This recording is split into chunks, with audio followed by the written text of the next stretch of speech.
அனைவருக்கும் இதயத்தின் பொங்கல் நல்வாழ்த்துக்கள். பொங்கலோ பொங்கல்.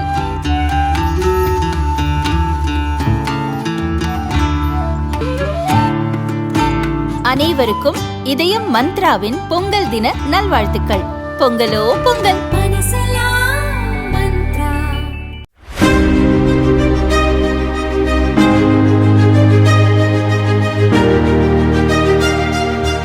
வரும் 15ஆம் தேதி பொங்கல் பண்டிகை கொண்டாடப்படுவதையொட்டி சென்னையில் வசிக்கும் வெளியூர் மக்கள் தங்கள் சொந்த ஊர்களுக்கு புறப்பட்டு சென்றனர்.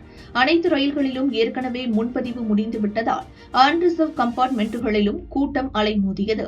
இதனால் போக்குவரத்து கழகத்தின் சார்பில் இயக்கப்படும் சிறப்பு பஸ்களில் பலர் முன்பதிவு செய்து தங்கள் சொந்த ஊர்களுக்கு புறப்பட்டு சென்றனர்.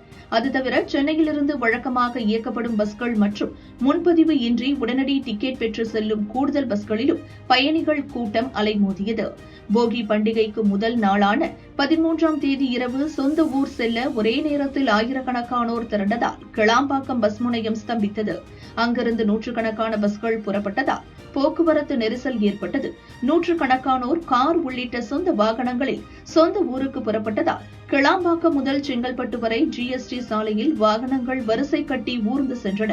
இதனால் சாலையில் கடும் போக்குவரத்து நெரிசல் ஏற்பட்டது. எனினும் பொங்கல் கொண்டாடும் உற்சாகத்தில் மக்கள் அனைத்து வகை வாகனங்களிலும் பயணித்து தங்கள் சொந்த ஊர்களுக்கு புறப்பட்டு சென்றனர். பொங்கல் விடுமுறையை தங்கள் சொந்த ஊரில் கழித்து மகிழ ஏராளமானோர் சென்னையை விட்டு வெளியேறியதால் தலைநகர் சற்று வெறிச்சோடியது.